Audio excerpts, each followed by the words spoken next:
नमस्कार दोस्तों। आज हम लोग क्लास 12 का अध्याय 2 का भाग 5 पढ़ेंगे। जो अध्याय 2 का नाम है पुष्पी पादपों में लैंगिक जनन, उसी के अंतर्गत हम पढ़ रहे थे गुरु बीजाणु जनन। गुरु बीजाणु जनन आपको हमने बताया था भाग 4 में कि गुरु बीजाणु का निर्माण होने की प्रक्रिया ही गुरु बीजाणु जनन कहलाती है। आपको हमने बताया था कि जो एक जायांग होता है, जायांग के अंदर बीजांड होता है, बीजांड के अंदर भ्रूणकोश और भ्रूणकोश के अंदर बीजांड काय होता है। उस बीजांड काय में अधोस्तरी कोशिका पाई जाती है। अधोस्तरी कोशिका में विभाजन होता है, दो कोशिका का निर्माण होता है। एक को कहा जाता है बीजाणु जनन कोशिका और दूसरे को कहा जाता है भित्ति कोशिका। जो आपको हमने बताया था, जो भित्ति कोशिका होती है उसका काम क्या हो जाता है, खत्म हो जाता है। जबकि गुरु बीजाणु जो कोशिका होती है आगे चलकर बिना विभाजित किए ही वह गुरु बीजाणु मात्र कोशिका की तरह क्या करने लगती है, कार्य करने लगती है।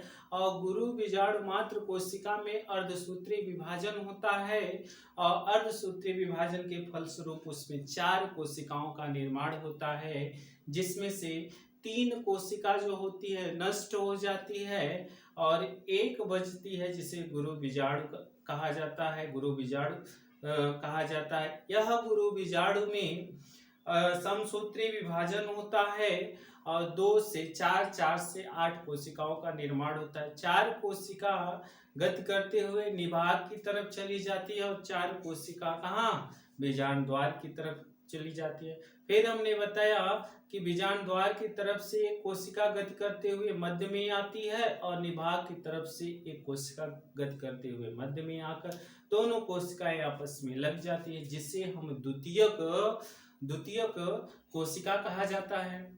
3 कोशिका ऊपर बचा उसे यानी निभाग की तरफ 3 कोशिकाएं बची जिसे हम प्रतिमुख कोशिका कहा जाता है। और 3 कोशिका जो है नीचे जिसके आजू बाजू की 2 कोशिकाएं होती उनको हम सहायक कोशिका और बीच वाले को अंड कोशिका कहा जाता है, जिसे मादा युग्मक कहा जाता है। ये सारी घटनाएं आपको भाग 4 में पढ़ा दिया गया। अब नेक्स्ट जो आपका हेडिंग है परागगण। परागगण क्रिया किसे कहते हैं, तो आपको पता होना चाहिए। परागगण की क्रिया उसे कहते हैं जब परागकण परागकोश से निकलकर वर्तिकाग्र पर पहुंच जाता है, तो इस क्रिया को परागकण की क्रिया कहते हैं। देखिए चित्र के माध्यम से समझें तो यह एक क्या है, यह एक ये पुष्प की संरचना है।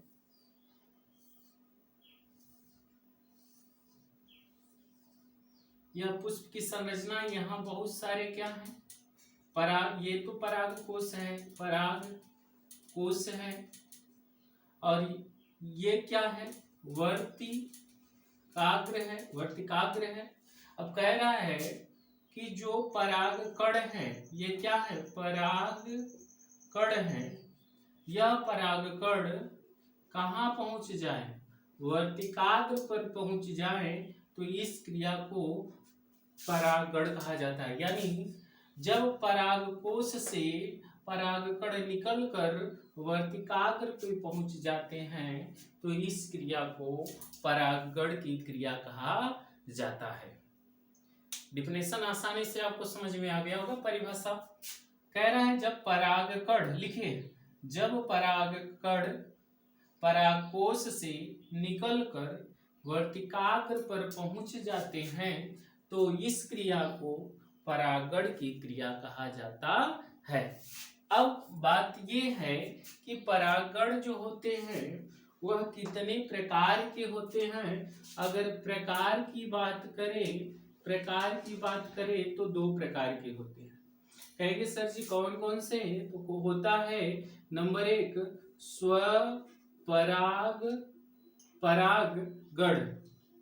स्वपरागण और दूसरा होता है परपरागण,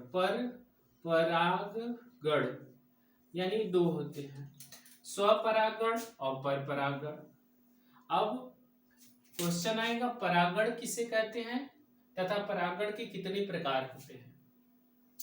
तो परागण की परिभाषा भी हमने बताया कि जब परागकण परागकोश से निकलकर वर्तिकाग्र पर पहुंच जाते हैं तो इस क्रिया को परागण की क्रिया कहते हैं। अब कह रहा कितने प्रकार के होते हैं, तो कह रहा 2 प्रकार के होते हैं। कह रहा स्वपरागण और परपरागण। तो कह रहा है स्वपरागण किसे कहा जाता है, तो कह रहा है जब परागकण परागकोश से निकलकर स्वतः कहाँ पहुंच जाए, वर्तिकाग्र तक पहुंच जाए, इस क्रिया को स्वपरागण कहा जाता है। यानी स्वतः पहुंच जाए, किसी की सहायता न ले, स्वतः पहुंच जाए, तो इस क्रिया को हम स्वपरागण की क्रिया कहा जाता है। अब कह रहे हैं परपरागण किसे कहते हैं, जब परागकण परागकोश से निकलकर किसी का सहारा ले, कोष्टक में जैसे जल, वायु, कीट, इनका सहारा लेकर कहाँ पहुंचे, वर्तिकाग्र पर पहुंचे, तो इस क्रिया को हम परपरागण की क्रिया कहा जाता है। ठीक ना। तो आप स्वपरागण और परपरागण को अच्छे प्रकार से समझ चुके होंगे। ठीक ना। तो आइए इसके डिफिनेशन को देखते हैं, परिभाषा को लिख देते हैं। देखिए कह रहा है स्वपरागण, कह रहा है स्वपरागण क्या है, तो स्वपरागण में हमने बताया था परपरागण स्वपरागण 2 प्रकार होते हैं। कह रहा है जब परागकण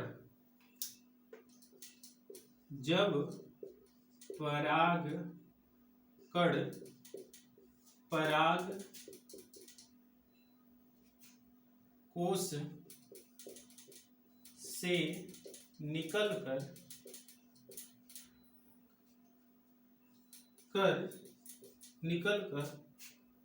स्वतः या स्वयं भी कर सकते हैं, स्वतः वर्तिकाग्र पर पहुंच जाते हैं तो उसे स्वपरागण कहा जाता है। यानी जब परागकण परागकोश से निकलकर स्वतः वर्तिकाग्र पर पहुंच जाता है तो उसे हम स्वपरागण कहा जाता है। और परपरागण जब परागकण परागकोश से निकलकर किसी माध्यम से, कोष्टक में लिखेंगे किसी माध्यम से जल, वायु, मृदा, जल, वायु, कीट, मनुष्य, कोष्टक बंद से वर्तिकाग्र पर पहुंचता है तो उसे हम परपरागण की क्रिया कहा जाता है। इसे हम परपरागण की क्रिया कहा जाता है। अब परपरागण की और भी विधियां होती हैं। परपरागण की निम्नलिखित विधियां होती हैं। देखिए नंबर 1 होता है वायु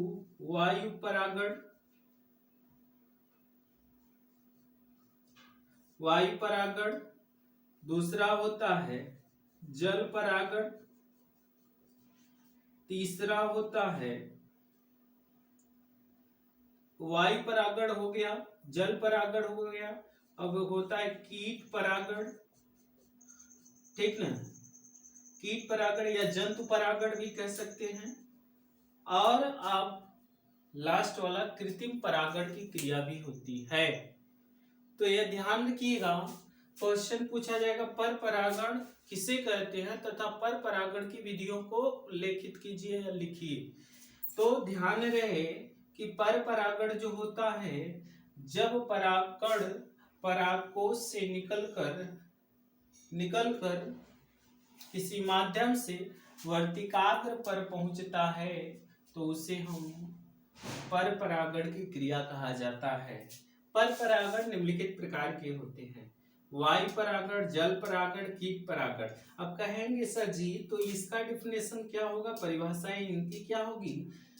वायु परागण किसे कहेंगे, जब परागकण परागकोश से निकलकर वायु के माध्यम से वर्तिकाग्र पर पहुंचते हैं तो इस क्रिया को वायु परागण कहा जाता है।